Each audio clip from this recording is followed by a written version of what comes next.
Hello, beautiful souls. Welcome to the Luminary Podcast. My name is Annie Perry. I'm a professional psychic channel, Akashic Records reader, a seer, multi-dimensional being of light, just like you. And today, I will be your galactic storyteller as we travel millions of our years back in time, and yet fully parallel because time is an illusion.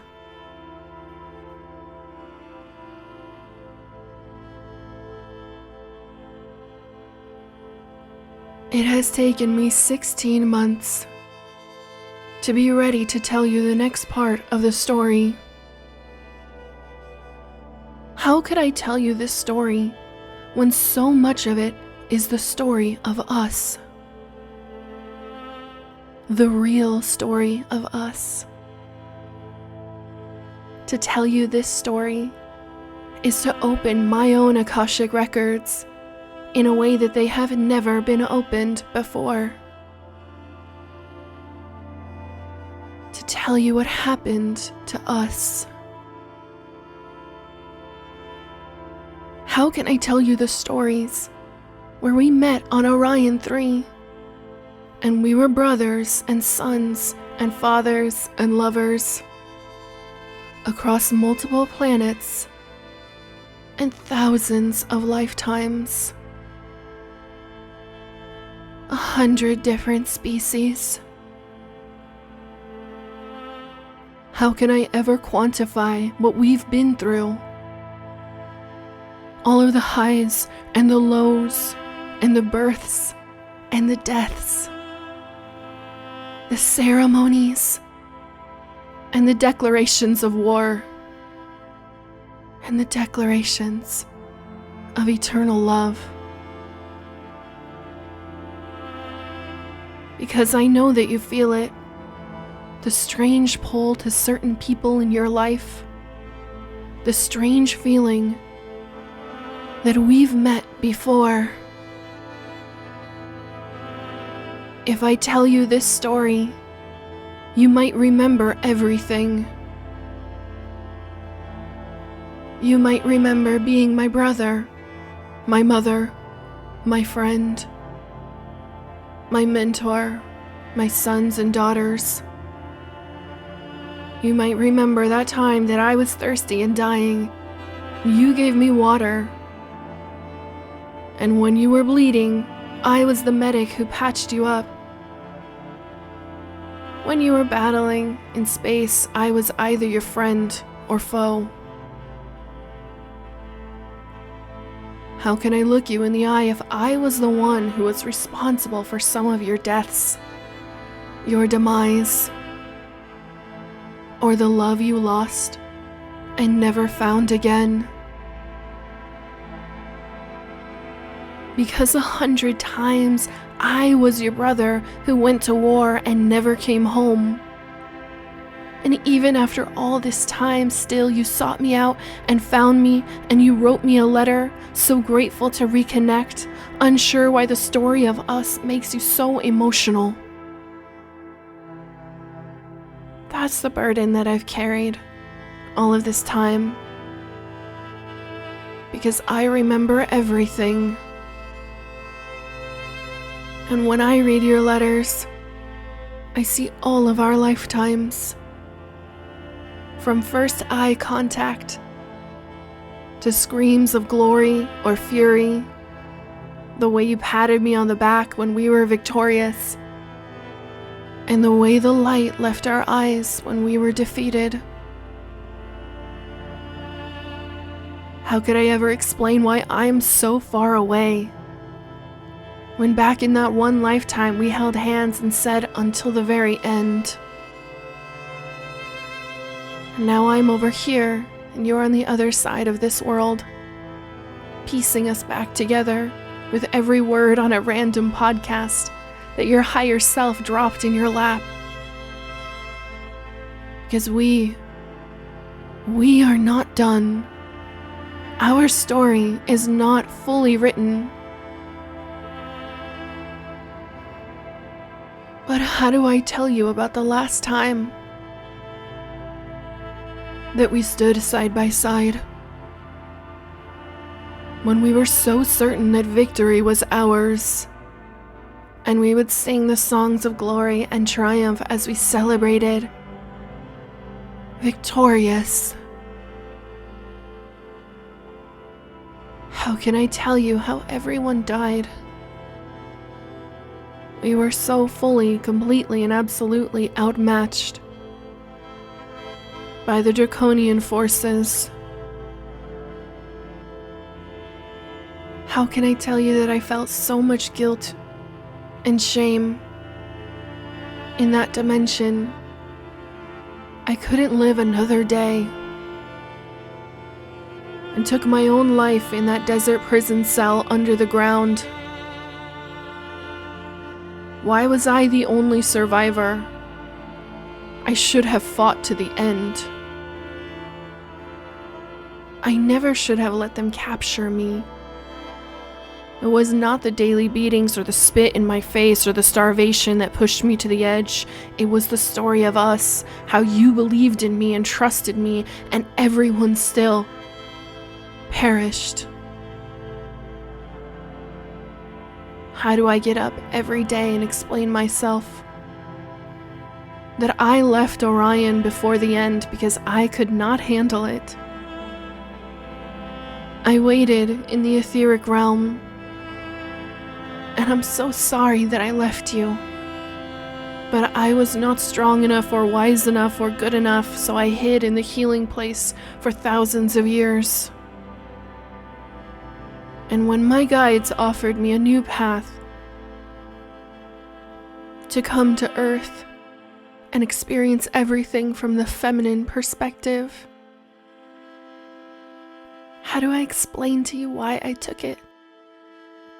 That after millions of years, my armor was tarnished and cracked and broken, and my weapons were rusted, my shields crumbled around me. Some of you will hear these stories and you'll have the answers, and you'll move on and you'll never look back. Some of you will forgive and let go and heal that abandonment wound, that secret fear that someone is coming to get you. Because we never slept well in Orion. And some of you will stay, and you'll give me more than I often feel I deserve, and you'll say, it's okay. We're healed now. And we have a new mission, and a new job, and a new Earth. And I guess after all of this time, I was just afraid. But in the softest and most vulnerable lifetimes I've ever had, I think I found my courage.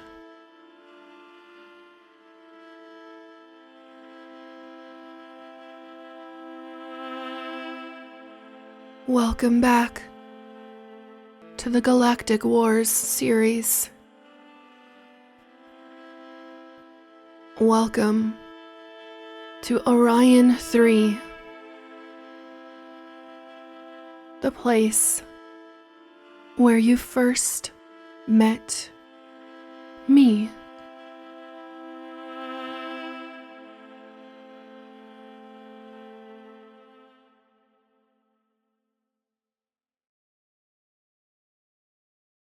Where I left you in this series was the fall of Orion 1. A dense forest planet with multiple species residing there. The Draconian Empire had infiltrated with an intention to drain the planet's resources and enslave the inhabitants through their own free will. By this time, the Pleiadian forces had arrived to back up the descendants of the Lyran forces, often referred to as the Young Commanders. They began to create cohorts.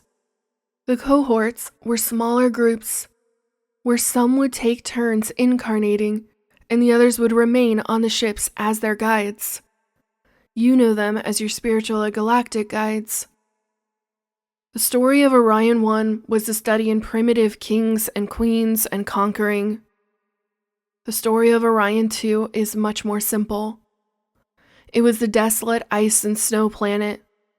The inhabitants were small tribal groups, and there was little that the Draconian forces wanted. But now, it was a game against the Lyrans and their new allies, the Pleiadians. The Pleiadians were also considered descendants of the Lyrans, but by this time had created their own identity. They were in the earliest fourth density and had only recently mastered interplanetary travel and the seeding of new planets, let alone taking on the mission of attempting to protect the free will of third density beings in Orion. I don't want to dwell too long on Orion 2. I will just say that the Lyrans made a strategic decision to move on from the planet to what we will call Orion 3. A smaller group of Pleiadians stayed behind to support Orion 2 in whatever ways that they could. Eventually, no more souls would desire to incarnate there, simply due to it not being very hospitable, and an unhospitable planet is very hard to grow the population there or to attract new souls to incarnate there. Eventually, the Draconian forces would set up bases, but even they didn't really want to be there. Before we go deeper into Orion 3 and learn about their culture and their history, I want you to keep in mind that at the same time that all of these incarnations are happening on any given planet, there are millions of galactic things that are happening at the same time as well. At this time, most of the Lyrans were busy now with diplomacy. There were many different species all over Orion, many, many more planets than just the 6 that we are going to talk about that were part of the Galactic Wars. The Lyrans were not particularly good at diplomacy, so they had to learn how to be good at diplomacy. They had to learn how to connect with these other species and try to reason with these other species that were in that system. They would find a species who perhaps needed certain upgrades for their avatars, which is what we will call the body vehicles, because it's a little bit shorter than always saying body vehicle. If the Lyran saw that perhaps there was coding or something that they could offer to this species that would help their avatars, either with longevity or with any kind of upgrade that they might have wanted, the Lyrans could offer that through hybridizing with their Adamic templates. The Draconian forces would have talks at this time with the Lyran commanders, and they would come around every million years or so and claim that they wanted peace, just to kind of see what kind of wool that they could pull over our eyes. There is a reason that Lyrans are known for being extremely tough, because of everything that they have gone through. And even though they are beings of love and light and a higher frequency and a higher dimension, they really had to learn the discernment of being able to call bullshit on these Draconian empirical forces. Now, during the time of Orion 3, the Draconian Empire was at its height. They were experiencing little to no resistance. The only galactics that showed up to offer resistance were these Lyran young commanders, and then their cousins, the Pleiadians, both beings of divine feminine love and light cultures. But they were being watched over by the Lyrans who had ascended ahead of them. And so they had many very powerful spiritual guides that would have been in 6th and 7th density, non-physical, not necessarily involved directly in any of these planets, but certainly counseling their descendants. Some of you may have connected with the Lion of Unity consciousness. That is the sum total of the Lyran ascended consciousness. And I don't know about you, but I do not fuck with a lion.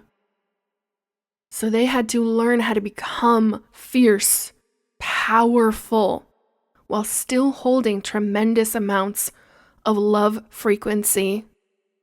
Love is not lovey-dovey. Love, real love frequency, is powerful.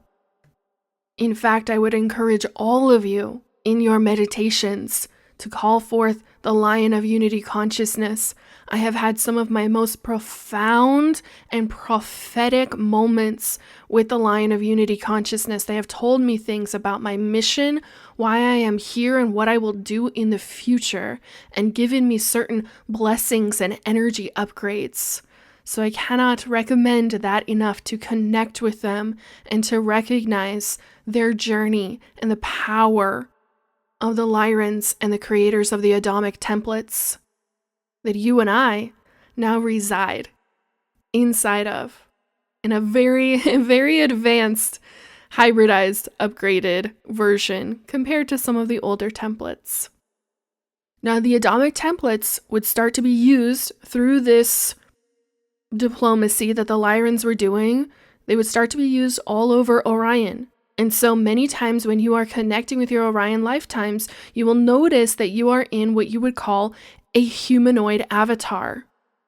Even though there were many other types of avatars, the Adamic templates were seen as very desirable and something that many species wanted to hybridize with, wanted to get some of that DNA, wanted to change the form or the shape or the utility. And remember, these are the 5-fingered species. However, on Orion 3, when we started, we only had 4 fingers. This is really important. Yes, your fingers are really important in the story of why there is so many wars in our part of the galaxy.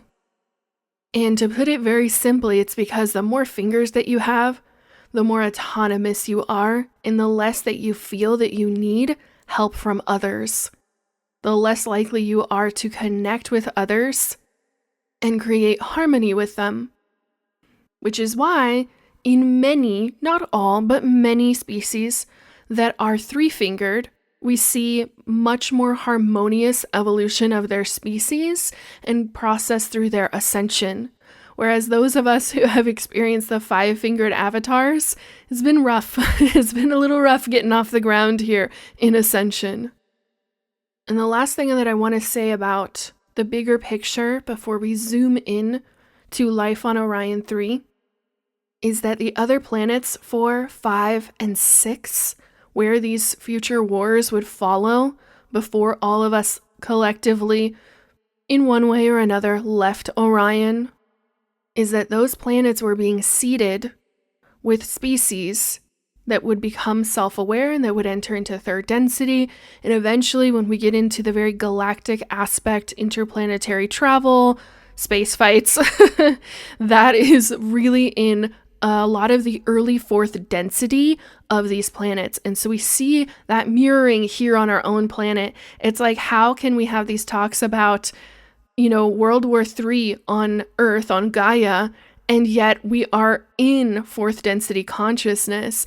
And it's because of the volatility of this species. Whenever they go through transition and change, they start to get access to more technology. They start to create interplanetary travel. They start wanting to seed other planets, but they also are not so harmonious and locked in to the frequency of 4th density, which is love and the heart center.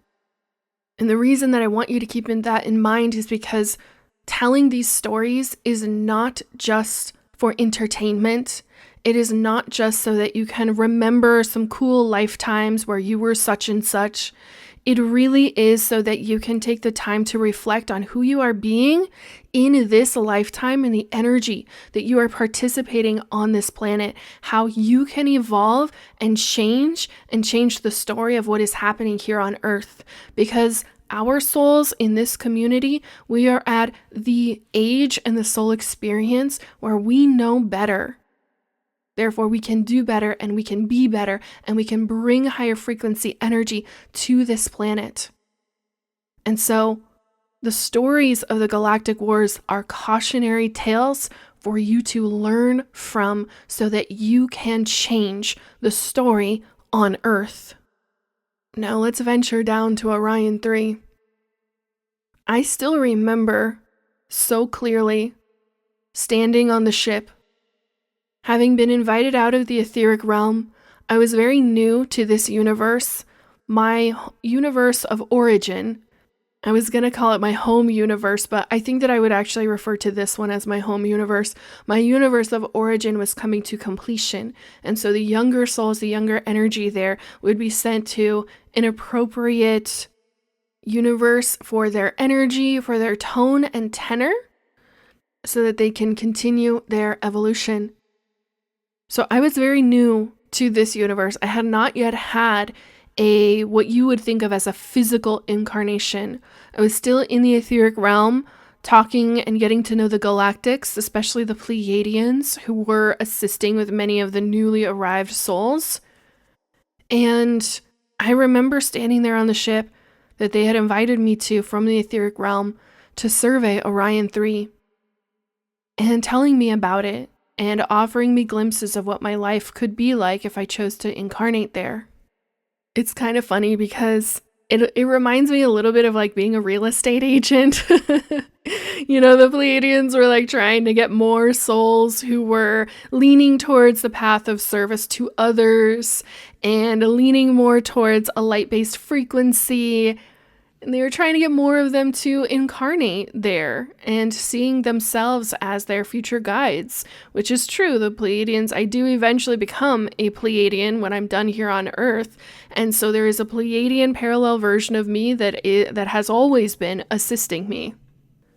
And Orion 3 was very much a desert planet when it started out. There was a small population, smaller cities, and many, many villages.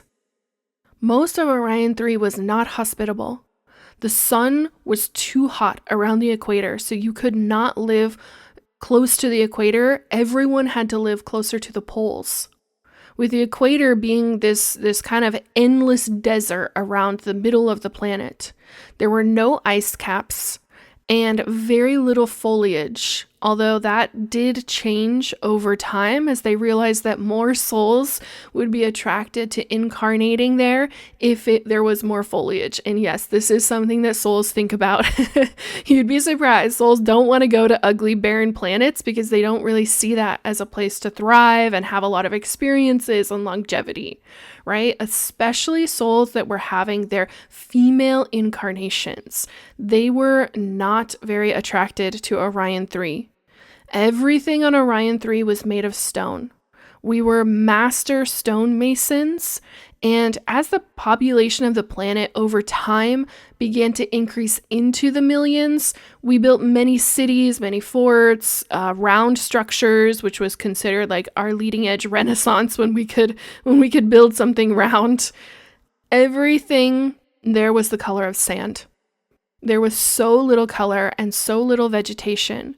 Food was dry and tasteless. We didn't have very many taste buds anyway in those avatars, so food was very much considered for survival and fueling the body, not for enjoying. Or here, it's so funny because here on Earth, like, people make art out of food. I find it galactically interesting. So there was very little color. We did have some forms of art. We would paint with very bland colors, if you could find colored rocks. We had many mines, we had quarries, but things like wood were considered a luxury. Even our chairs and tables were made out of stone. That and dirt or sand was pretty much the only things that we had in abundance. We had some animals, not nearly the variety that they have here on Earth, and we would make clothes from animal fur, but we didn't skin it or kill any of the animals. There were just so few resources there. We would either cut it off or pick up the tufts that had fallen off of the animals, like you would with wool and sheep. And so not very many resources on this planet. Especially when I arrived for my earliest incarnations there, the population was still under 1 million. On the entire planet. As a younger soul, I just wanted to jump in and start having experiences. In those days, so long ago, my soul was called Hephaestus. You don't really need a soul name, but when you're younger, you kind of attach to one. You have an energy signature that most people will refer to you by, so you're not going to get mixed up with another soul. But it was more like a nickname, and the meaning would loosely translate to young one or like young buck, like a young boy. You know the name Hephaestus on this planet as one of the Greek gods who is the half-sibling to Athena and is a blacksmith who creates armor, which is a very interesting lore since I spent most of my lifetimes as a soldier, and Athena is my sister. Now, these aren't individuals. These are oversouls, which are millions and millions and millions of lifetimes.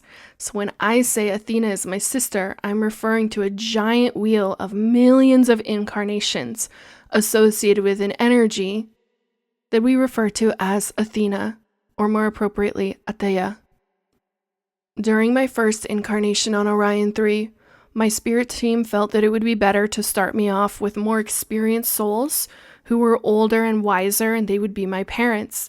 They had very little karma, and these souls from that lifetime were so much older than me that they've actually already gone on and ascended and no longer do physical incarnations.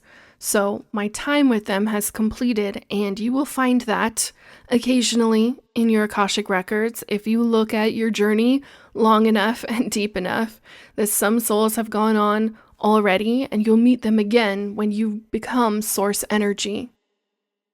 And the reason I want to tell you so much about these early lifetimes is because in my surfing of the Akashic records, I think that this is one of the points where we can look at and say this was the beginning of what you and I know as patriarchy. And I want to explain the culture there and how that came to be as Orion 3 descended through the dimensions.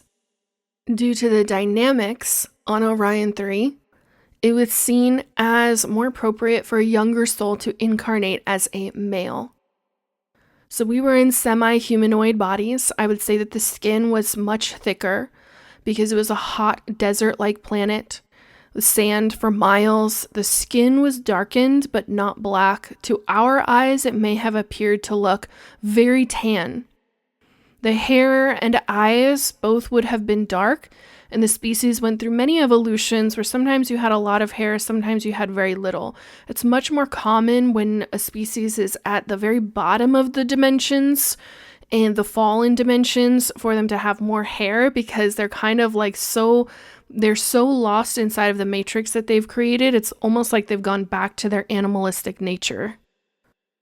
So the hair and eyes were both dark. We had different retinas and pupils and sort of a second skin over the eye that would have acted like sunglasses because the sun there was just so bright. In the beginning, we were rustic and rugged people who spoke a primitive language. And again, in these earliest incarnations, we had 4 fingers, which was considered radical in Orion at this time. At this time, the Adamic templates had only just begun being spread by the Lyrans, as in the early days, the Lyrans were very protective of these templates and did not want to give any access to other species until they realized that this was really the only currency that they had. So we would have been one of these earliest semi-humanoid Adamic hybrids. And honestly, at this point in our universe, almost all of the species that you're going to come across are hybrids. It's pretty rare to find any species that never had to hybridize in order to continue that template. The average lifespan was about 300 years, and it really didn't change a lot over the course of Orion 3, from the rise to the fall to their eventual shift into 4th density to their eventual fall again. You were considered an adult at about 60-ish years old, and you would have been a youth, like a teenager, at about 30 years old. Now, the year cycle was slightly less than ours. It was about 100 days less. It was 263 days long for a full cycle. And there are many different year-long cycles on different planets, depending on how they are set up. So our years were shorter, 263 days. And I remember being born into this very first family with these parents who were much more advanced souls, and so they had a more challenging lifetime. I was their only child, and I was my mother's only child. She would have been considered very barren for that species to only have one child, right? Especially if your lifetime is about 300 years. The average family had about 5 to 7 children. So only having one was rare, and that would have been, her life challenge and her soul mission to kind of understand and overcome. And she was much older when she had me. She would have been over 200 years old. So kind of seen as like in the last third of her life. And if you look into like Tolkien's work, which I've talked about when we did Orion 1, I believe that Tolkien channeled a lot of that from his experience on Orion 1, because it was just, the parallels are insane when you look at the Akashic records. The multiple species, the Lyrans coming down and creating the species that to us would have appeared very elf-like, and this idea that men lived a lot longer, that they lived to about, 200-300 years, and that Aragorn would have been a grown man at 60 years old, and that would have been normal. He wouldn't have been getting ready for retirement. So this isn't the first and certainly not the last planet where these hybridized templates were living to about this average lifespan. And eventually, sometimes they would elongate it out to 1,000 or more years. And as we know, sometimes it's really short. Sometimes 65, 70 years is all that you get. And you tend to find that in the very, very dense, challenging 3D matrices, because souls can only handle being there for so long. So in this first lifetime, I wanted to leave home from a very young age, right? I was a young male. I wanted to leave home. I wanted to see the whole planet. It was kind of this underlying urge that many souls have. If you have this desire to travel, it's usually your soul saying, there's a lot of things on this planet specifically that I want to see. So I joined the military at about 30 years old. So that would have been like a 15-year-old joining the military. And things were very different on this planet. I was still young, but I would have been considered like a teenager, and a teenager going to work or having a job or going to the city would have been seen as normal. It would have been seen as like your 18-year-old going off to college. And I remember it really breaking my mother's heart that I wanted to leave and I wanted to go to the city, which was really just more like a glorified town. I wanted to go to the city, and we lived way out in the desert, so we would have been considered more like country people, except the country was the desert. And the reason I want to bring this up, I remember it breaking my mother's heart and her being so sad and so upset and crying a lot. But I'd never had a mother before. I didn't feel the empathy that I would feel now if I saw a mother being really upset and sad that her, child is leaving. Because you grow things like understanding and compassion and empathy over the course of your lifetimes. That's why you look around on this planet and you're like, why does no one have empathy? There's this huge open war from younger souls against empathy right now. And it's like they have not had the experiences to grow that. You grow that as a soul. And don't misunderstand me, I'm not making excuses for them, but I'm helping you understand so that you can continue showing others what compassion, what empathy, what understanding looks like, what acceptance looks like. And holding on to that as a marker of your soul's consciousness and the level of consciousness that you're channeling into this reality. You don't have to be like everybody else. Just because everybody else wants to, a large portion of this planet, they're younger souls who went through many of these wars, but they still have not been through enough to grow to the place where they understand the power of compassion. And you, as a starseed, are here to be different. This is why we are often referred to as way showers. We are showing them the way. So from that very first lifetime, I had never had a mother before, so I had no compassion or empathy. I just didn't understand why she was sad. I didn't understand why she was upset. But eventually, I would grow to understand. From that very first lifetime, I was a soldier. We don't have exact translations, so I'll have to use words like army, military, soldier, warrior, police, patrol, rangers, and you can just kind of delete whatever uniform that you're thinking of. Just throw those out the window in favor of something much more rustic, right? We're talking biblical, okay? Like a Roman legionnaire would have been like the height of Orion 3. And in the early days, we really didn't have any kind of crime. We were more like a glorified police force or guardians who patrolled and helped other citizens. There wasn't a lot of upheaval, so it's not like we were keeping the peace. We were more like helpers. We didn't have kingdoms or kings, and we really never did on Orion 3. But we had something more similar to like a province and governors. This is where the Lyrans and the Pleiadians had been having some success with their infiltration plan. Right? Infiltrating into the species and trying to influence towards service to others. Through encouraging a species to have things like councils and elections. Even if the council was just the one up doing the appointment, they would appoint a governor to be the figurehead. So instead of centralizing power, they were attempting to influence, spreading power so that there was more equality. And it's not like we had a vote or anything like that. The citizens didn't get a vote. There would be, a council mostly of wealthy males who would appoint a governor to be the figurehead. And this was seen by the Lyrans and Pleiadians as a level of success. This was more than we achieved on Orion 1. And up until this point, there was still peace. There was no wars that had broken out. Again, each capital, each province was really just trying to survive due to the population issues.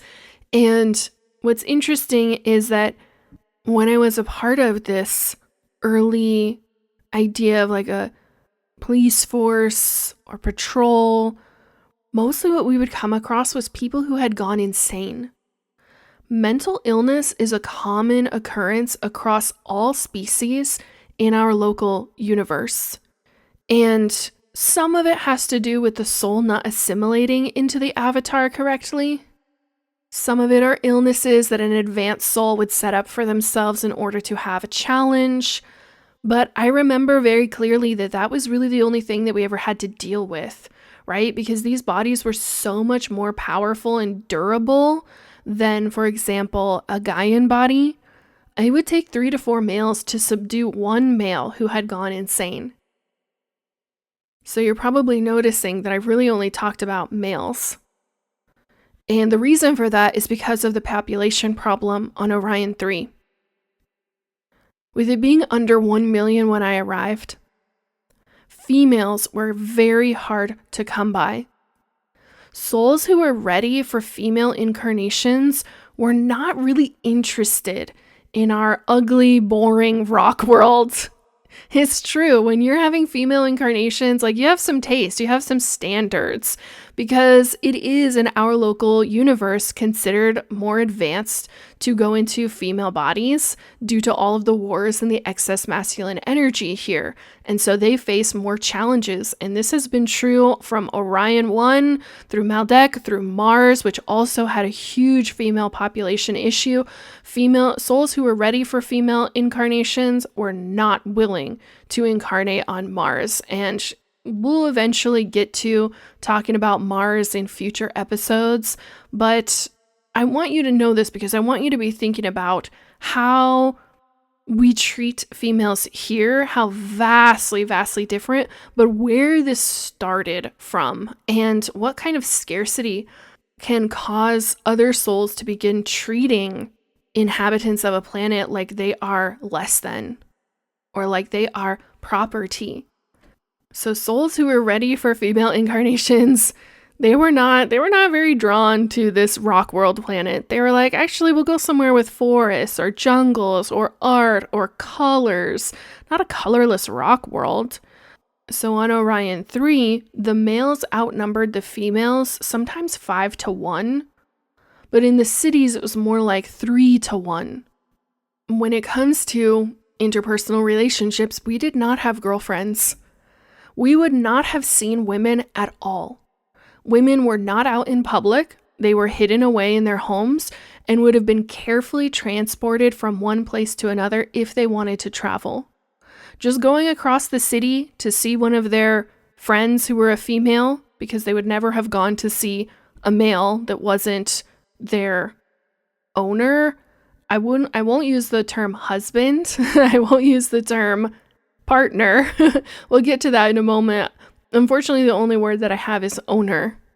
But they would have seen the owner more like family. But family is a little bit too warm. Too warm a word. So it's kind of a blend between owner and family. So anyways, if a female wanted to go see another female because they would have female friendships in their own circles, then it was a very big deal. It was a big deal. They would go to their destination for weeks. They would be privately transported there. If someone had a daughter, she was considered very valuable. If you had a daughter, the whole family, maybe even the whole village, maybe even the whole city would have celebrated and called you blessed and that the Creator's eyes were upon you. When a female died, the entire city or village, wherever you lived, would mourn and have a huge procession to bury her. We would all feel terribly sad as if we knew her personally, even though we did not, and we never would have seen her in life or in death.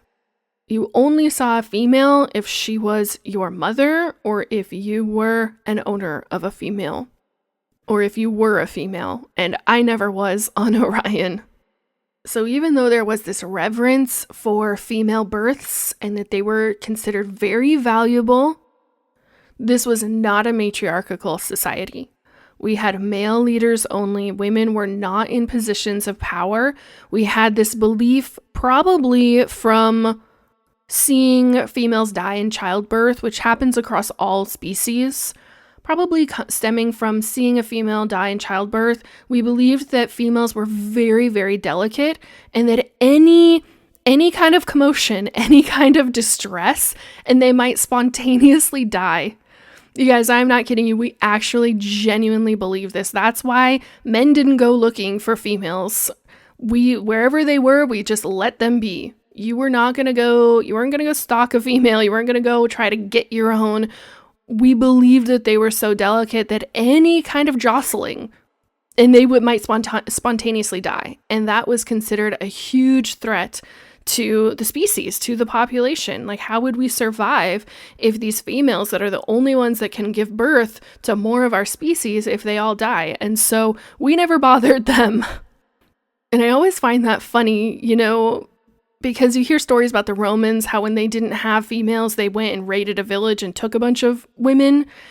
And I had been looking through the records on Orion 3, and I was like, I wonder why they never did that.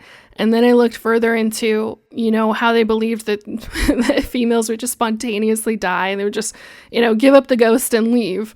And that's really why. There could be no stress, no jostling, and we wouldn't even jostle their bodies. Like, they had to be completely calm and safe and secure at all times, because we just projected the belief that they might spontaneously die.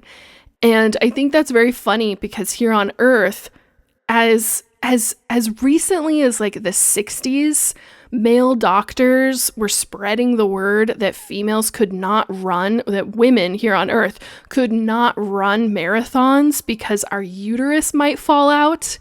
And that is just such a complete load of malarkey. And that was believed for thousands of years here on Earth, okay? Literally as recently as the 60s, a woman had to run illegally in a marathon just to prove that our uterus does not fall out when we run for miles. Like, yeah, it really is possible to believe some of the most ridiculous things. And so we had no scientific proof that if a female experienced stress, she would spontaneously die. We just created this belief and then projected it onto them. So females were definitely seen as property. They were definitely seen as very, very valuable. And whoever the male leader of the family was, they would try to make the best and most advantageous deal possible when trading this female to a male. So if you wanted a female, you had to have something. You had to have something of value that you could trade for her, or else you might live your whole life and never have a female, and your lineage might never go on. And that was the truth for many of us because there were so few females. If you came from a more poor family, you likely weren't ever going to have one.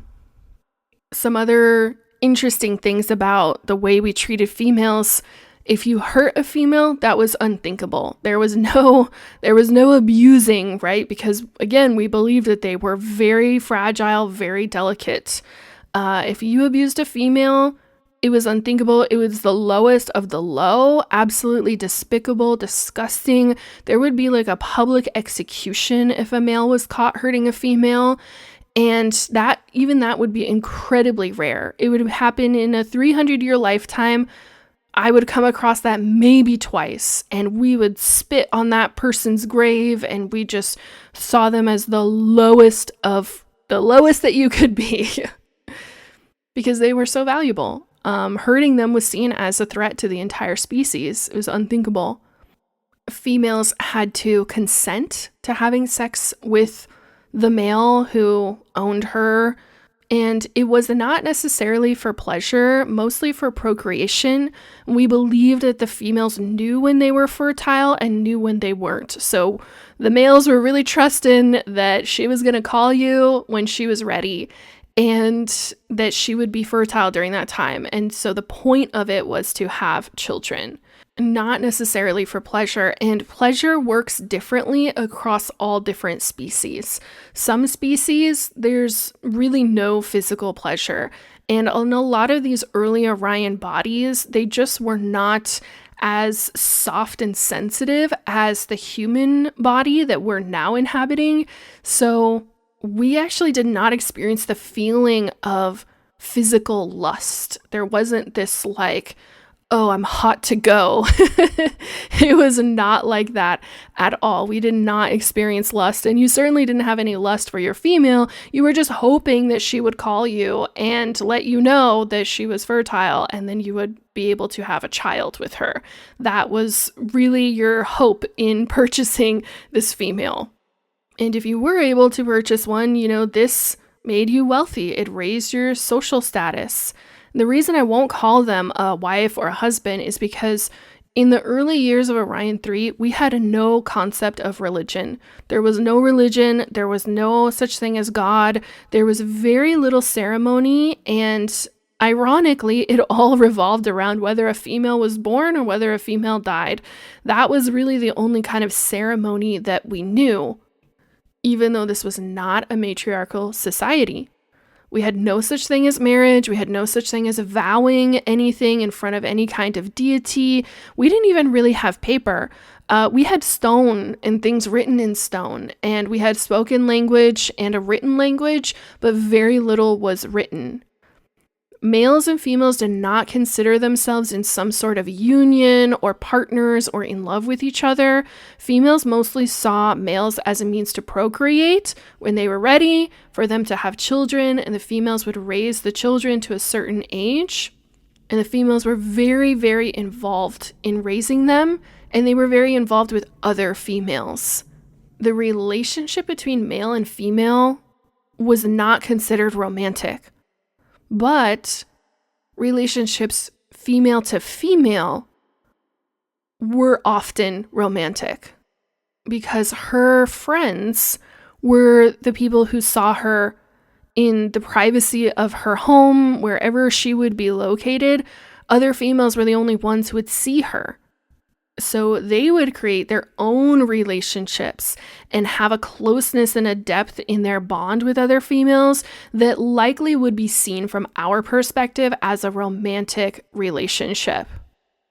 I definitely think that the lack of females being outwardly involved in that society was very imbalanced and ultimately led to not only the rise of patriarchy and the inevitable poor treatment of them, especially when you got to planets where there were more females available, so inevitably leading to their abuse and poor treatment of them, but also this kind of society was just the prime target for the Draconian Empire. This was just like the most fertile ground they could imagine for them to sink their claws into this culture, into this society, and start creating these hierarchies and creating this sort of masculine dominance over others.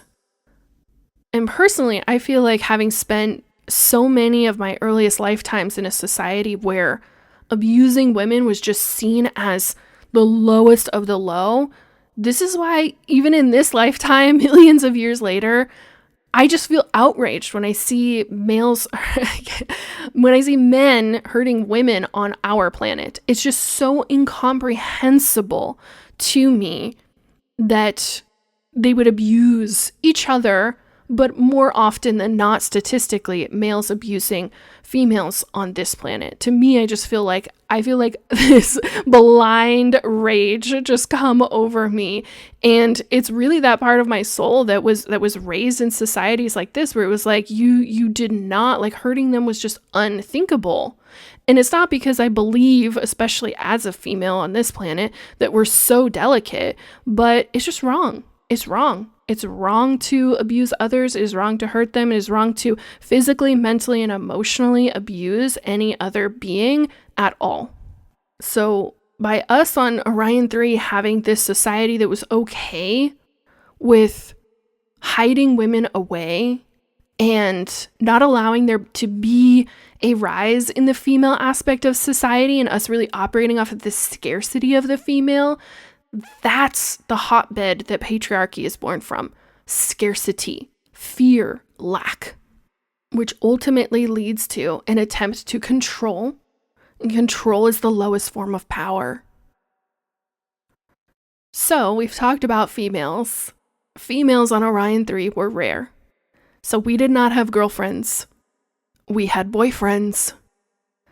Even the males who had females would still have like 2 to 3 boyfriends. It was very Greek. You maybe some of you know history and you know how the Greeks were. It was similar to that. Males were abundant. They were everywhere. They were around town. They were the beings that you saw walking down the the street, which was more like a dirt road, right? They were everywhere. And so usually, and because our society did not experience feelings of lust or jealousy, usually you would have 2 or 3 boyfriends. And if you were considered very desirable, in a very desirable group, there might have been 3 or 4, maybe even 5, and nobody minded sharing. We didn't experience jealousy. We didn't have that feeling on our emotional spectrum. We had no concept of monogamy with one other person unless you lived somewhere with like a very small population. That would have been seen as very strange. In fact, if you kind of reverse how we see polyamory in our society on Earth as kind of very niche, very strange, very different, that's how us on Orion 3 would have viewed someone who was in a monogamous relationship. As in, there's only 2 of them. We would have been like, is there something wrong with the 2 of you? Is there, like, what was going on? Why would there only be 2? It was not the norm for us at all. So the norm would have been Three in a group. This was seen as very safe. It was not just for the physical aspect. They would have been your best friends. They would have been your soul brothers. They would have also been your lovers, but you also would have had this very deep emotional connection with them. You cared for each other and you shared resources. And so it was considered more safe and more prosperous than being alone or being just with one other person. You would have 3 males who would live together and they would share all of their possessions. You would even, if you were checking someone out, you would see, are they the same size as me? Because then we can share clothing, because clothing was such a rare and expensive resource. You would typically develop this group between your teen years and your adult years, so somewhere between 30 to 60 years old. And it was very rare to break up with anyone because, again, we didn't experience feelings like jealousy.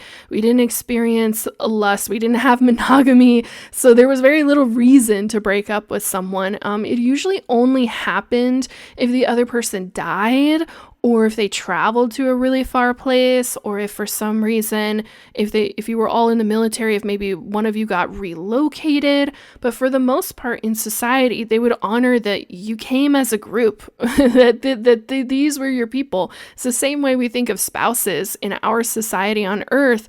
You wouldn't relocate and be like, no, you can't bring your spouse with you. So we came as a packaged group, and it was a little unthinkable for us to break up, which we would have used a word closer to like separation. But again, due to the lack of females in our society, I think that we got very comfortable. And we weren't growing certain emotions that can only be experienced through the feminine aspect. But of course, that's in hindsight, which is always 2020.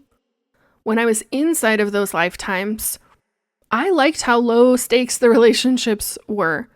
It's like you were friends and best friends with benefits, and you also shared everything that you owned, and so there was this level of safety in it, and you didn't have this strain or pressure to get all of your needs met by one person. And I think that pressure on monogamous relationships, especially here on Earth, is why people go through breakups so often and why we don't stay together longer, because there's this pressure that is often overlooked of, I'm trying to get all of my needs met by one person.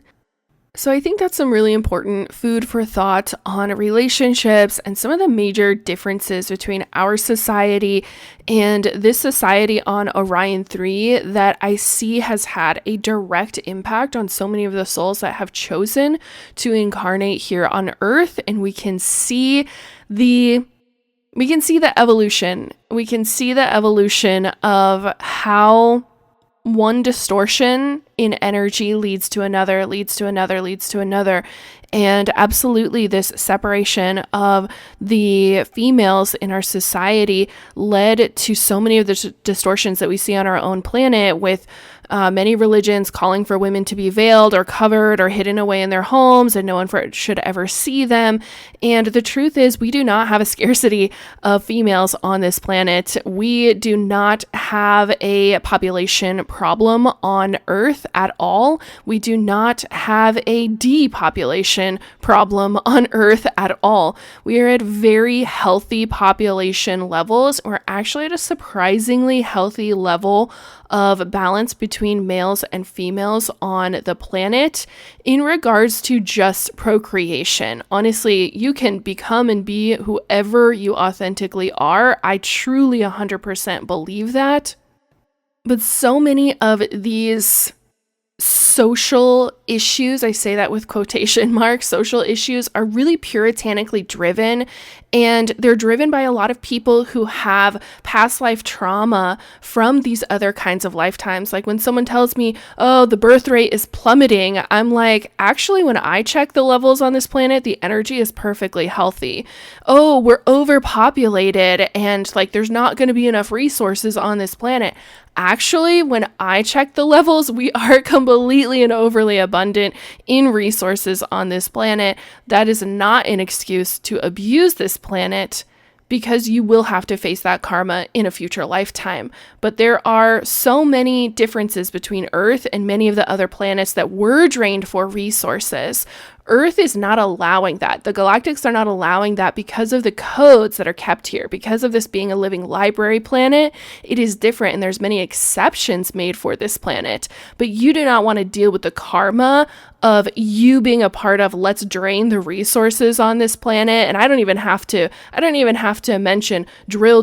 You already know who I'm talking about on this planet, who think that the resources are just something that we should plunder and be totally negligent about and totally irresponsible about. They will all have to face that karma in a future lifetime. So I'm not really worried about them getting theirs. I am more concerned about myself and how I treat this planet and what I think of the population, whether it is in excess or not. I think that it's personally perfectly balanced. I am not concerned about anyone that I know needing to have children or that everyone should stop having children.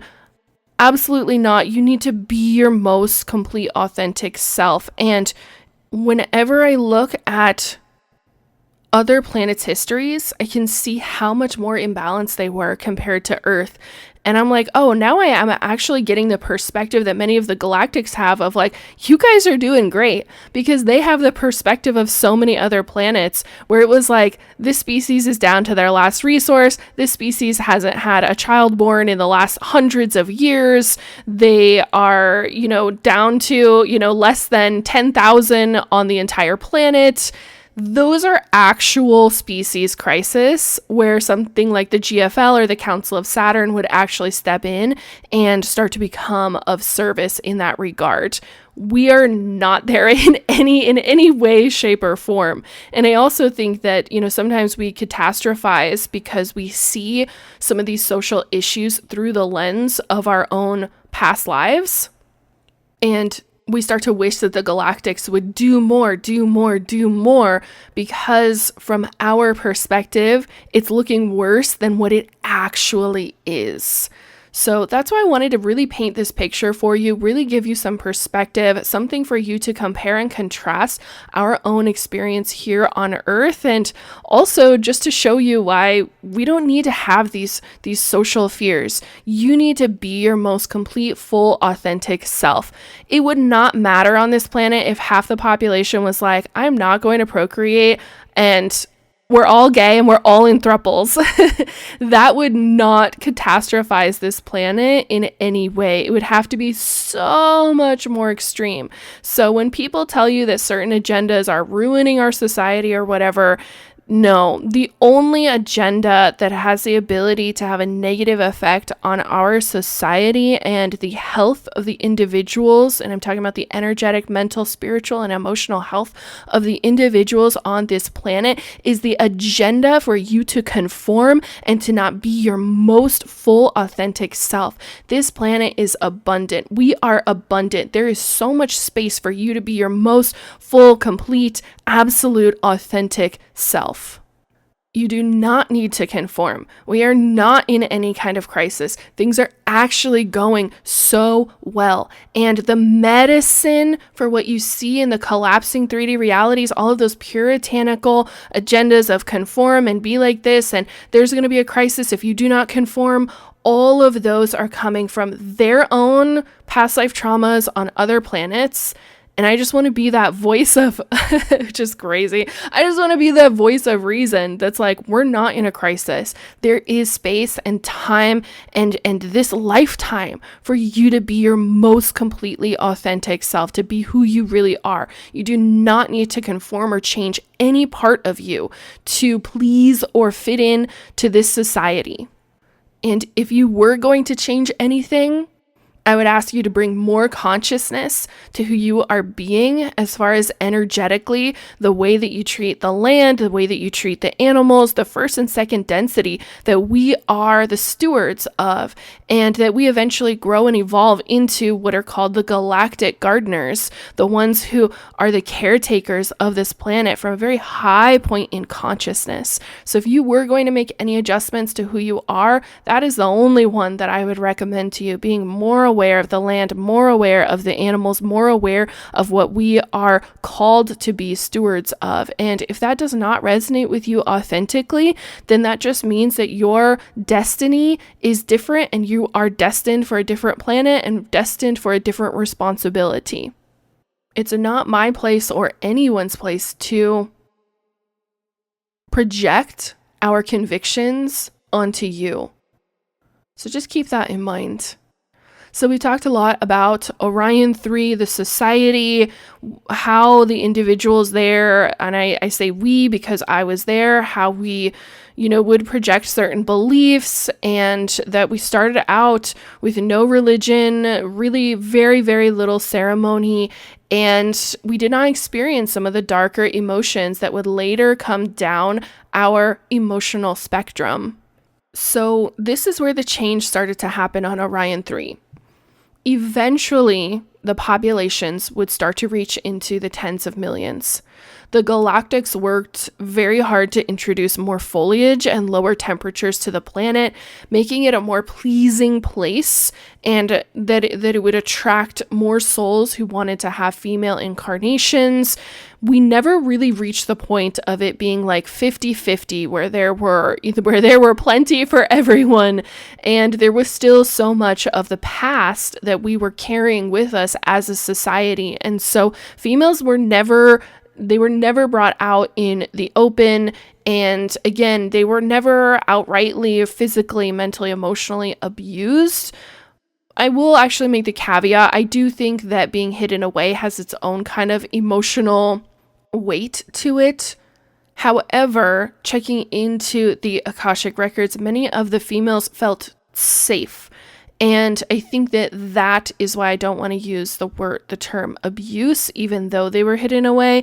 They did overall feel safe. And you have to remember, unlike on our planet, where some females, due to religious beliefs, are kind of hidden away and others are out in the open, there was no females out in the open. So they had no context for anything different. Only males were out in the open in society. Anyways, we were able to grow the population due to some of the galactic maneuvering, and galactics will do this. Sometimes they will introduce a moon to a planet. Sometimes they will increase the distance of a planet from a star so that the sun is not as hot on that planet. And there are these micro changes that galactics do have power over. They also have the ability to introduce new first and second density codes to a planet, and what we would call seeding them there on that planet for them to grow over time and hopefully lower the temperature of the planet, make it more pleasing. We had a higher population. And what this allowed was the opportunity for more infiltrations.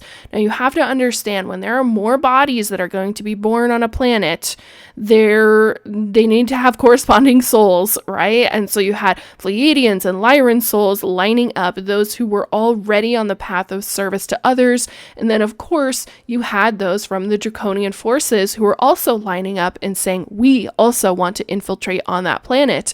This was their playbook from the beginning, infiltration. We adopted their playbook on Orion 1 so that we could also infiltrate and influence towards what we felt was service to others, but also offering a balance or a counterweight within that microcosm of the universe, within that planetary universe. Or matrix experience, if you want to use that term as well, that's also correct. Now, this is where something strange happened, and the truth is that it was brought about by Lyran and Pleiadian souls who began this infiltration.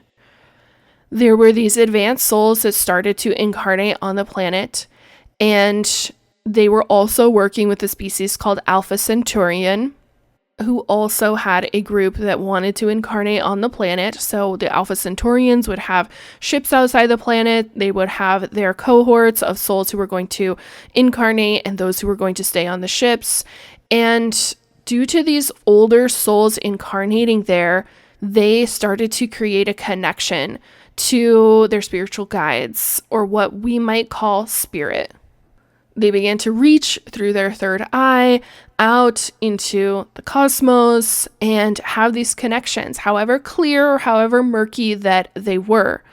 And we started to have these souls who were introducing the concept of spiritual connection and creator, great spirit, many different words and terminologies. We don't have an exact translation, but I think great spirit is kind of, or creator is kind of as close to translation as you can get. Now, you have to understand, we were a society that we didn't know where we came from and we never thought about it, right? You have to evolve a species to get to the point where you're thinking like, where did I come from? And these groups of souls had very deep spiritual connections. And so they started to introduce those to the populations on the planet. At the same time, the Draconian forces saw this and said, we could do that too. We could also have a deity. This is a great idea. This is a great idea. We are your creators. So now we can really dig our claws in and really control this species if they believe that we are more powerful than them. You have to understand, everything on the path of service to self is about hierarchy. It is about how many people can I get underneath me. So instead of them seeing this rise in spiritual connection as a way for souls to advance and grow and to feel more love and to feel more supported on the planet, which was the Pleiadian Lyran intention in doing this, they took the intention and distorted it into their own path. Now you have a concept of God, a deity. And they started to introduce these males like priests. And they would declare that they could speak to our creator and would tell us stories of how and why we were here. And we started to have these more complex thoughts and more negative emotions and more of an existential crisis if you feel like the sky is falling. So basically they took this whole planet through unknowingly a galactic awakening, which is there is something outside of this planet. There is something bigger than us. And to the inhabitants of this planet, that was startling. This was, I mean, just imagine the way that you feel when you found out galactics were real, right? It's startling. You start to question everything that you have ever known. And so it took a couple of generations for them to really sink this in. But because males were so dominant in our society, we already had this sort of hierarchy, even though it was just in the kind of baby stages. We had these councils, we had these governors and these leaders. And so it was just so simple to start having things like priests, religious leaders, and their religion was in no way as advanced as it would later become on Orion 5, Orion 6. We would branch off and start to create all of these other types of religions, all of these, what the Galactics would call a distortion. And a distortion is not always a good or bad thing. It just is different from what the highest truth is. And the highest truth in our universe is that all is one. So they began to introduce what you and I would call religion. All of a sudden, we had more ceremonies. All of a sudden, we had these beings that we needed to pray to and talk to, and we needed to chant to, and we needed to get their blessing. And all of a sudden, the other provinces have a different deity. They have a different deity. They have a different god that they're worshiping. They have a different religion. But this is my spiritual connection. Therefore, I think that it is right, that it is best, that it is better than. And it was just such an easy tip of the scales to go from that's a different province, they're doing their own thing, to war. You are wrong. My God is better than your God. My religion is better than your religion. My beliefs are better than your beliefs. My ceremonies are better than your ceremonies. You are wrong. And now we fight. In fighting, is all that the service to self beings know. It is always, how do I get a leg up over you?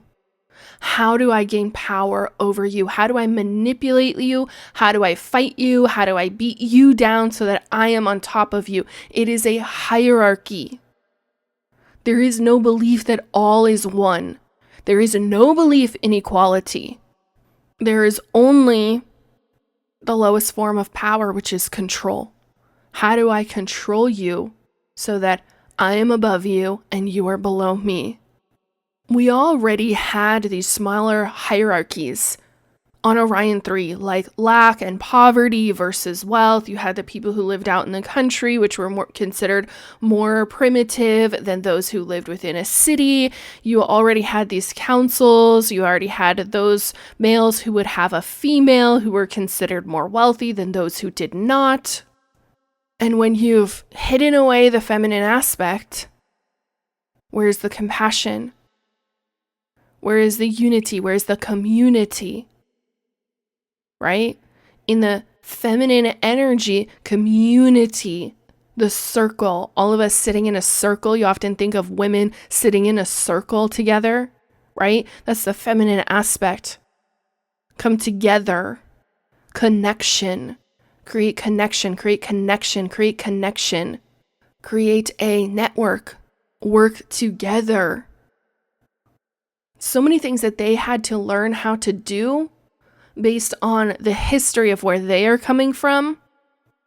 And yet in this species, the males, even though we had these groups, all of a sudden the group was seen as, this is purely for survival. We have to stick together. All of a sudden we're against each other. All of a sudden the groups are not communicating and creating connections with each other, creating a sense of unity, creating a larger sense of community.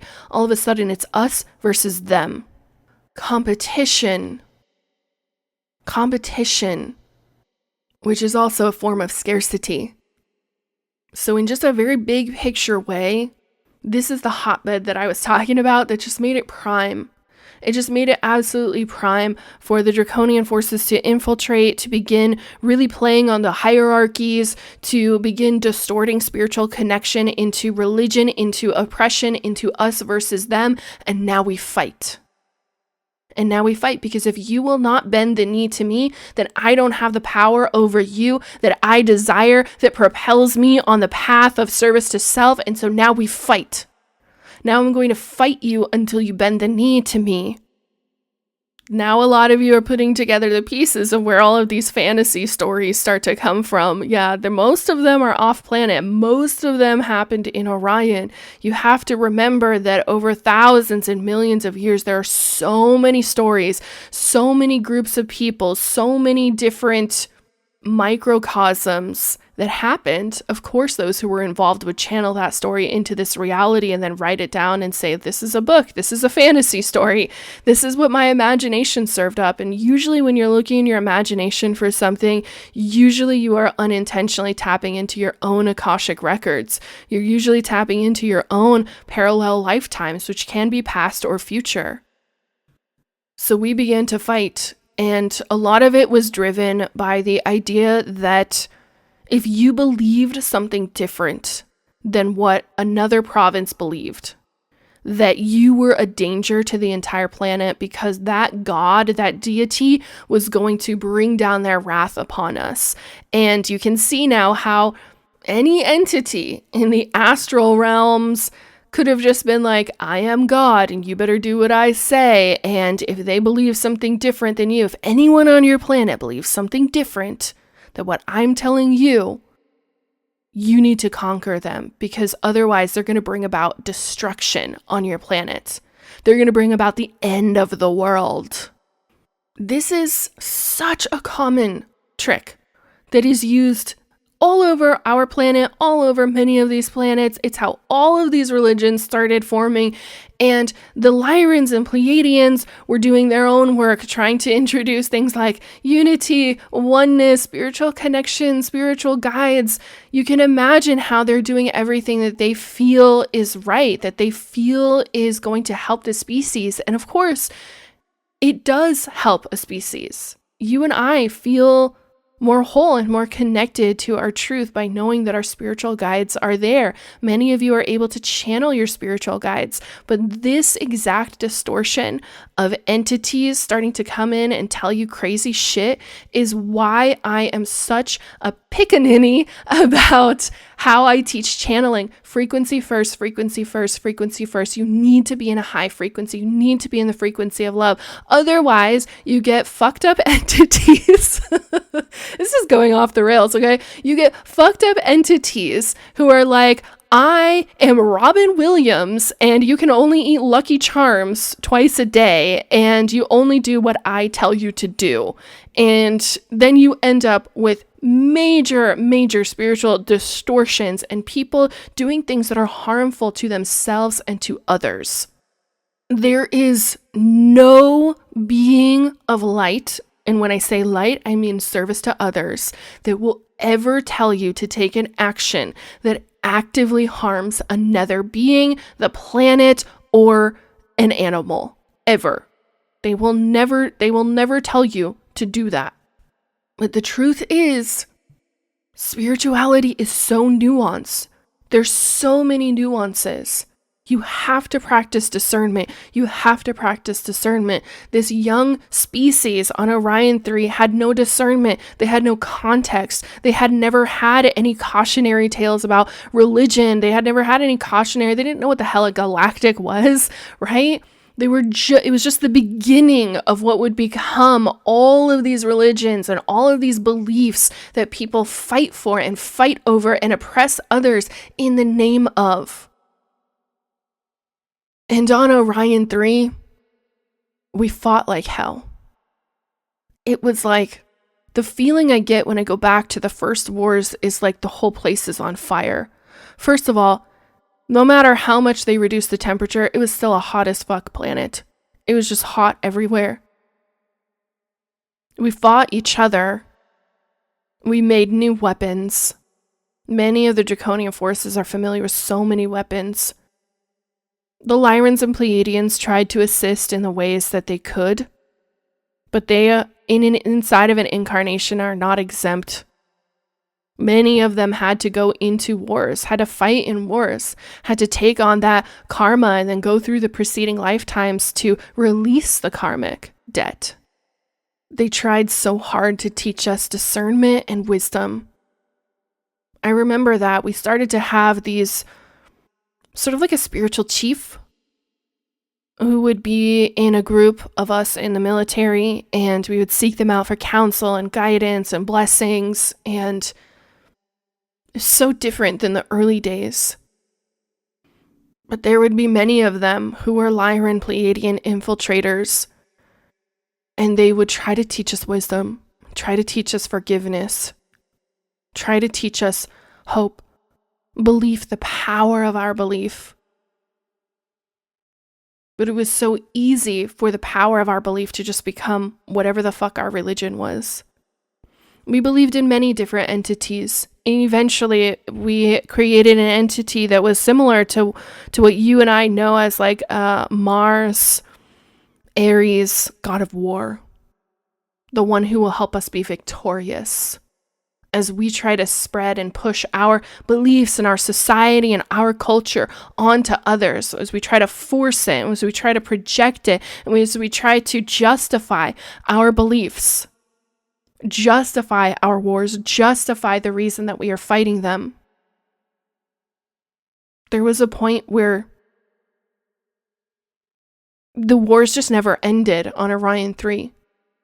They just never ended. Once they started, they never ended until there was no more inhabitants. This is not the only planet that has happened on. Malduk and Mars, also many wars that took place on Orion 5 and 6, but at least on 5 and 6, we had a large enough population to have times of peace. There was a balance that tried to occur. On Orion 3, there was no balance. We were always marching. We were always marching in the sands. We were always marching through the desert. We were always burnt and tired and parched and hungry and dissatisfied.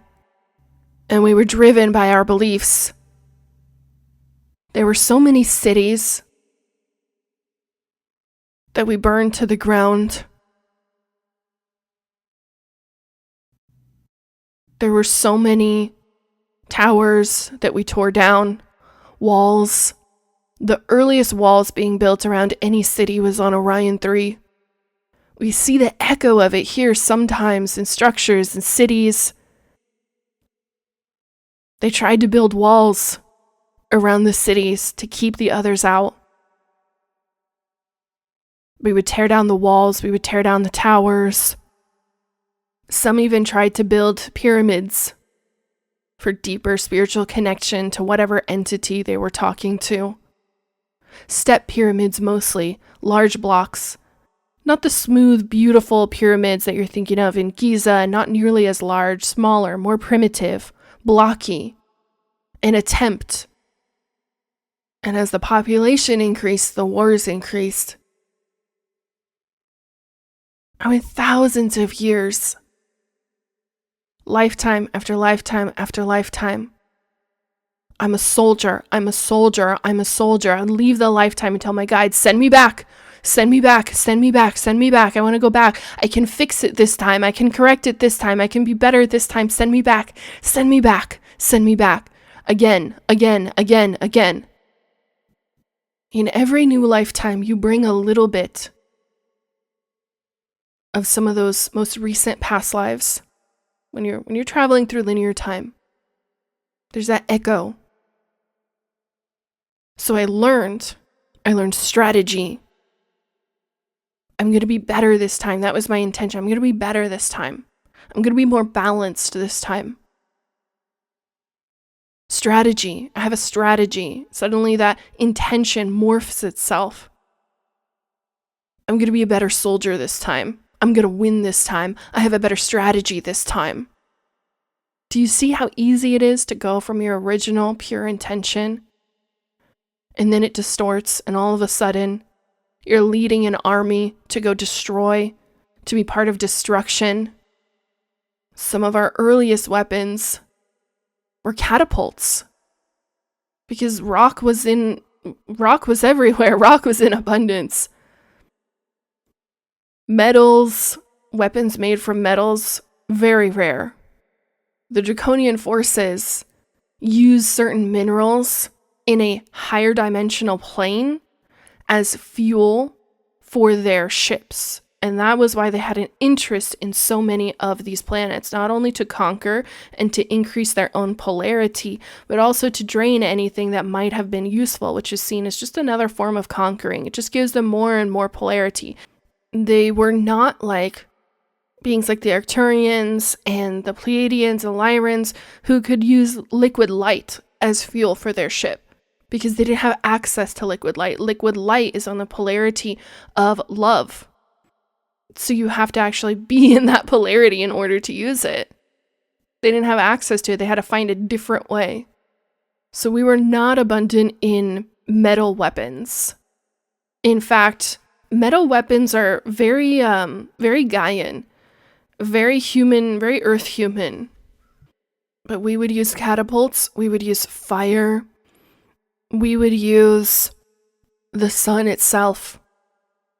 We would try to block off an army in the desert and march them closer and closer and closer and closer and closer to the part that was too hot for anyone to live there, too hot to exist, too hot to survive. Sometimes I was that soldier dying in the desert, and sometimes I was the one who put them there. It's so easy to think of yourself as right or righteous. It's so easy for you to think your beliefs are superior to others. We're not exempt from it. We're not exempt from it on any planet. We're not exempt from it as people who refer to themselves as spiritual over religious. We're not exempt from it. But the truth is that wherever there is war, no one wins. No one. Whoever the victor thinks that they are today, tomorrow they become the loser.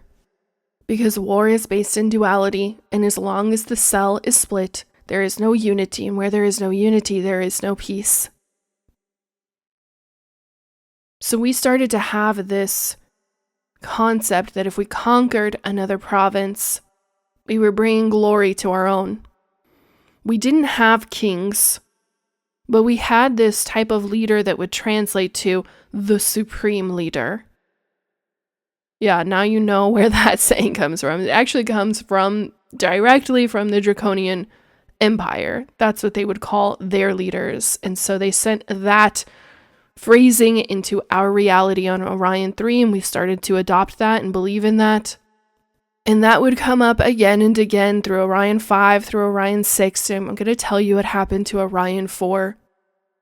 But eventually, towards the end of Orion 3, with wars that would go on for thousands of years, you were born into war, you died in war. You were born into war again, you died in war again. It just never ended because there was no balance. There was just so much fire energy.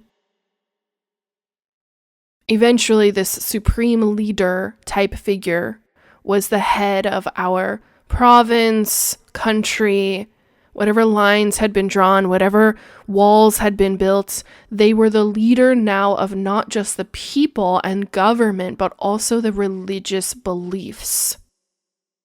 And we were all beholden to them. They wanted us to bow, to put our faces on the ground, to worship them. Yeah, nothing happening here on Earth is unique. All of this has happened before. We're supposed to be resolving this shit. I will never forget my last lifetime there. So weary, so exhausted, so finally ready to make the conscious evolution within myself of realizing that where there is war, no one wins. Where there is war, there is no peace, there is no unity. Where there is separation, there is no unity. Where there is no unity, there is no peace. Where there is no peace, no one could ever win. And I'll never forget riding out of the city for the last time in my last life in Orion 3, and just knowing that this darkness, this corruption had spread. The land felt different. The males were no longer open and loving and accepting and helping. They were jealous now, right? They'd expanded that spectrum. They were jealous. They were angry. They were harsh with each other. And I lived my last lifetimes where I started, out in the country, in the desert. It's so often like that on a planet. It's like your soul just wants to bring you full circle and ask you, did you learn what you were supposed to learn here? Finally, in that last lifetime, I did not join militaries. I did not fight. I lived a simple life out in the desert. I grew to be an old man and died peacefully in my sleep, knowing that I would not return. After I died, young soldiers came and tore down my home, and there was nothing left of the story.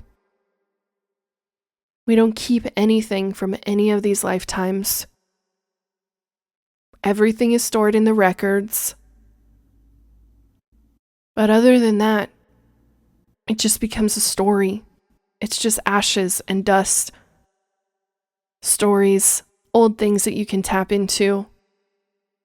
Not every planet goes through Ascension, along with the inhabitants. When a planet is going to polarize, it will go through a process that on the positive spectrum we will call Ascension, right? Which is what we are experiencing here on Earth. The agreement with Gaia was, I will host this final karmic game in our local universe, and my reward for that is that I will ascend.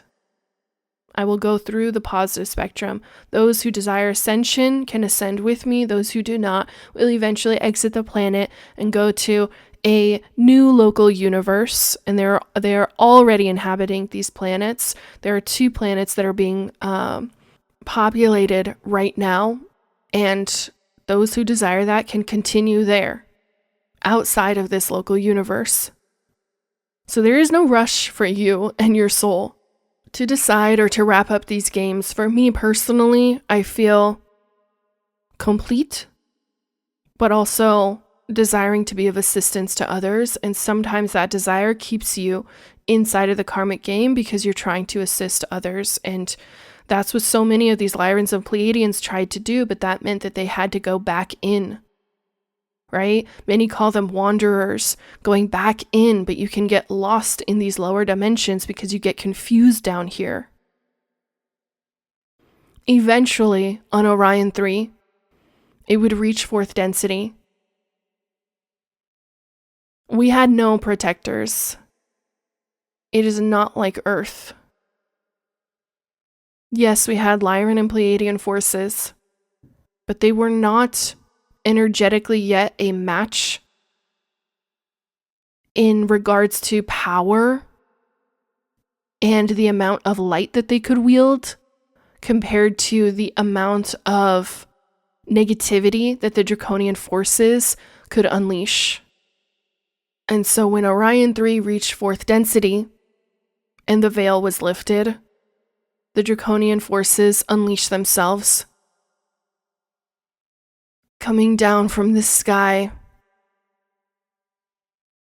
Some of you have nightmares about that some dark alien force is going to descend from the skies and enslave us, right? We've seen this fear come up so many times in human movies. You know, they're going to come from the sky. We don't know what they want. We don't know who they are. We're realizing that we aren't alone. We're realizing that they're different than whatever God it is that we were believing in. That's a very real fear that many souls have because they've lived through that reality on other planets. They tore the planet apart.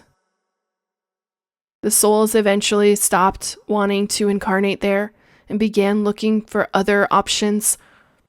A new planet, a new home, new stories to be told. Eventually, there was nothing left but Draconian bases on Orion 3. But by the time Orion 3 was depopulated, it was the last time that the Draconian Empire would be just that, an empire. Because of their constant infighting, their empire could not last. They began to faction off. In many ways, the end of Orion 3 was the end of the Draconian Empire.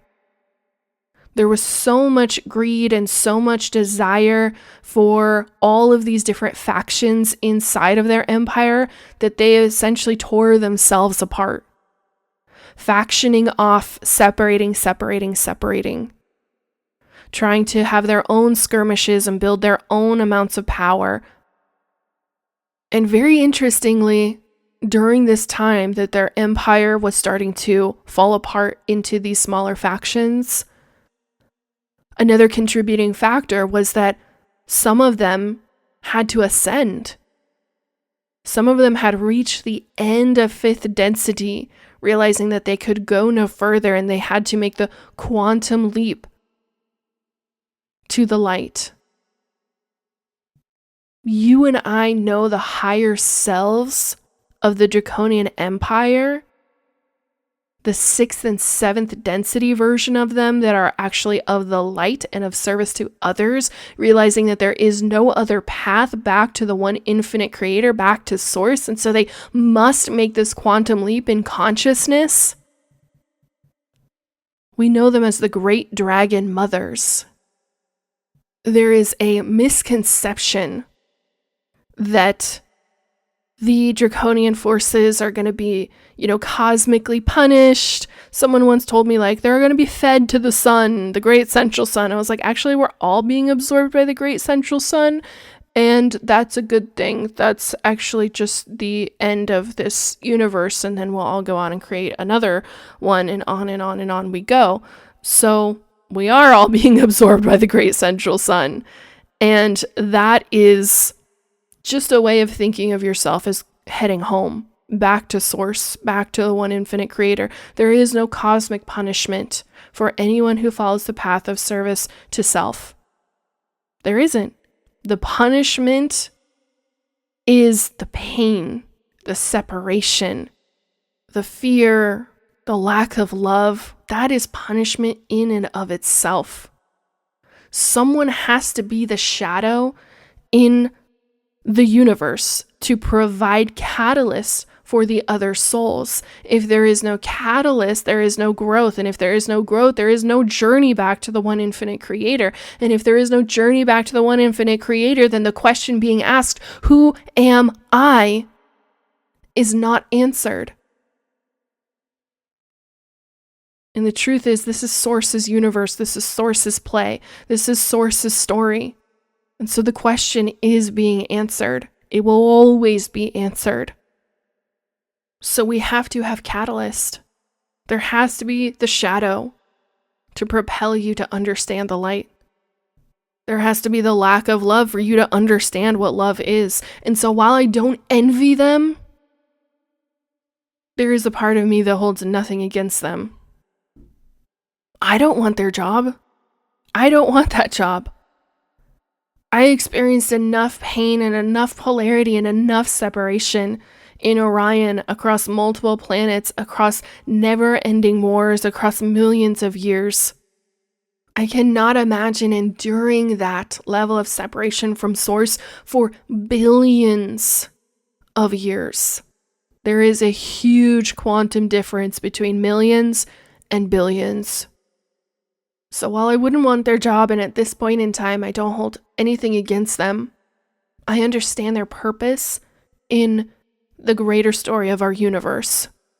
I understand why the Elohim allowed them to come here. I understand the story that's being told, right? The hero, the villain. That's not the story in every single universe, but in every single universe there's always catalyst for growth. Orion 3 was in many ways just the beginning of multiple species being involved in these galactic wars. Before this, it had primarily just been the Draconian Empire versus the Lyrans, and then eventually on a lighter note versus the Lyrans and Pleiadians, who were their cousins. Now you have Orion species that are like, actually, we have no desire to be conquered. Actually, we have no desire to bend the knee. Actually, we have no intention of allowing you to drain the resources of this planet. This is when it became multiple species. By the end of Orion 3, we have the Alpha Centaurians, who had teamed up with Lyrans and Pleiadians. There was kind of this tenuous agreement with them. I haven't worked a lot with the Alpha Centaurians. Some people really love them, and others are a little bit standoffish. I think I fall under the category of a little bit standoffish. And with the Draconian Empire tearing itself apart, the same way that they tore Orion 3 apart, attempted to conquer galactically as their overlords. Eventually, like all planets, souls don't want to incarnate there anymore. They don't want to have that experience. They'd rather go somewhere else with more variety of experience rather than just being born into slavery, living in slavery, dying in slavery, or becoming a food source, which I really don't want to get deep into that, so I'll just kind of leave it there. Souls don't really want to have that experience, and so they'll move on. But as these Draconian factions started to branch off, what emerged from that was the reptilian forces. Many of you experience, chills in your body, distinct fear, maybe anger or hatred when you hear the term reptilians. Maybe you just feel very afraid. I don't want to be the deciding factor in how you feel about any species, but I will say that at this point in time and the planet that you're on and the life that you're in, your fear towards the reptilian forces is more often than not just wasted energy. They were a faction of the Draconian forces. So even though the Draconian forces infiltrated Orion 3 and were eventually successful at getting what they wanted from that planet, it would be the last time they were at the height of their Draconian Empire forces. Every tower falls, every hierarchy crumbles apart, because everything must be reconciled back to the one infinite creator. But the reptilians, at that time, were still primarily fourth density service to self. And so they were really the ones that gave us hell from Orion 4, 5, and 6.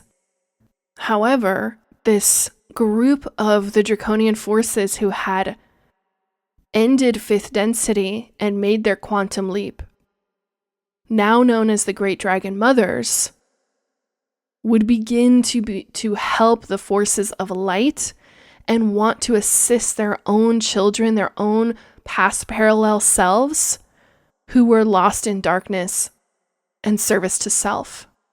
So there were a lot of cosmic shifts that were happening at the end of Orion 3. The bigger picture that I'll paint for you to set you up for Orion 5, and I'll talk about what happened on Orion 4. But Orion 5 was the next very big galactic, intergalactic, multi-species, multiple different religions, beliefs, systems of power, governments, kingdoms. It was really the rise of what you and I think of as like Star Wars, right? That was primarily Orion 5 and Orion 6. There was a Senate, there was a galactic Senate, there was galactic travel, there was intergalactic wars. I mean, this is really where so much of that lore and stories come from. But the bigger picture before we get there is that there was a group of Draconian forces whose intention was to destroy the Stargate to Andromeda. They did not want the assistance. They saw the Andromedans, who were very ascended, very high frequency, and wanted to be of service to this galaxy. They saw them as a direct threat. And the truth is, they did not call the right hand. They did not see who would actually become the match for them energetically. But they saw the Andromedans as their biggest threat, as the ones who had a high enough frequency to actually go against them. And so they destroyed the Stargate to Andromeda, trapping any Andromedan descendants here until they go through their own higher ascensions and are able to travel through the Antarian Stargate, which leads to the higher dimensions in any universal plane. Also at this time, the Lyran young commanders were ascending.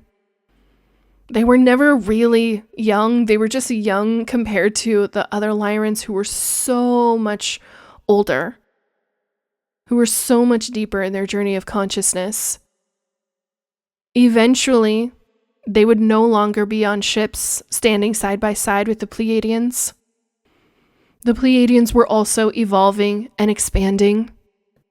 Their home planets were going through many changes, as the Pleiadians' great lesson was to face the shadow. As those younger Pleiadians began to face the shadow and evolve themselves, more of them were able to join the Pleiadians who were intergalactically of service to others on other planets. And a species who was rapidly advancing would finally join the fray to see how they could help. We know them as the Arcturian Armadas, finally arriving in the Orion system, finally a match for the reptilian forces that were still there, left behind, the remnants of the Draconian Empire. Their ships were able to wield tremendous light rays, sending the reptilian forces scrambling to get away so that they could hold on to their polarity. the Arcturians were active across Orion 4, 5, and 6, and eventually led the way for a smaller group of beings who were known as the survivors of Mintanka. Mintanka is a water planet in the Orion system that was never conquered, but they also never evolved to be a land species because of their fear of being conquered. Their descendants are known as the Lemurians. The Lemurians made contact with the Arcturians, and the Arcturians offered one of their garden planets for this peaceful water species to come and build a civilization, a new home on Earth. And not so very far from Gaia, a young brotherhood was forming on a planet called Sirius, who had made contact with the Lyran commanders and wanted to adopt a hybrid of the Adamic templates. And the Lyrans agreed, allowing the Sirians to learn all of the Adamic DNA coding so that they could be of service when the Lyrans had ascended, so that there would always be a species who could assist with Adamic DNA template upgrades. You and I now know them as the Sirian DNA architects. From Zeta Reticuli, a species called the Greys were rapidly evolving and searching for a cure for their dying population. They would eventually become desperate enough to create a pact with the reptilian forces in exchange for species-saving DNA, which ultimately did not work. A small faction of the Greys would fight for thousands of years with the Lyrans and Pleiadians, trying to get a hold of Adamic DNA, which they believed would save their species. That desperation that the Greys had would lead to a lot of low-frequency choices and ultimately a lot of skirmishes and soul agreements, distortions in energy. And the primary reason why so many people feel afraid when they think of gray alien-like species. And only very recently were they able to get Adamic DNA and create a hybridization that would become the civilization known to us as the Essassani, home of the extraterrestrial Bashar.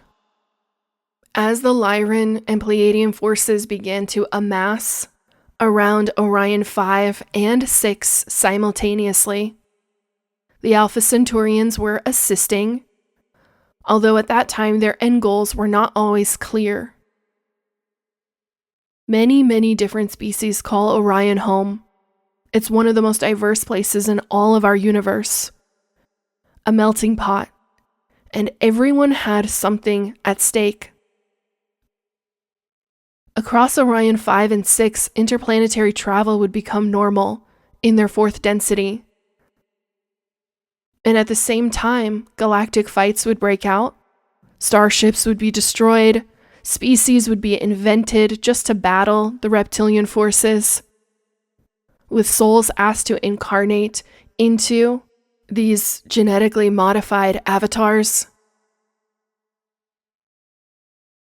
In Orion, it was common that light would rise and fall, empires would rise and fall, and the Galactic Federation of Light, as you and I know it now, would be more fully formed. As for me personally, I left Orion 3 and journeyed straight to Orion 5 to have a vastly different experience with species that was already rapidly evolving. Cities, skyscrapers, kingdoms, technology much more advanced than anything I had ever seen. And that was due to all of this diplomatic work that the Lyrans had been so busy with during Orion 3, that allowed multiple species to come together on Orion 5. Finally, we were finding something like balance, But wherever there is duality, there is always war. Wherever there is duality, there is a war within you that is being projected into the external, searching for reunification and for peace. I really look forward to telling you more about Orion 4. Of course, we'll talk about the tragedy of Orion 4. And then getting deeper into Orion 5 and 6. I know so many of you have your own questions and your own stories from the different Orion planets. And the Akashic records themselves are filled with trillions and trillions and trillions of stories. And the truth is, I can only tell you so much. You'll have to trust yourself in knowing and remembering that all of it is true. Thank you so much for listening, beautiful beings of divine light.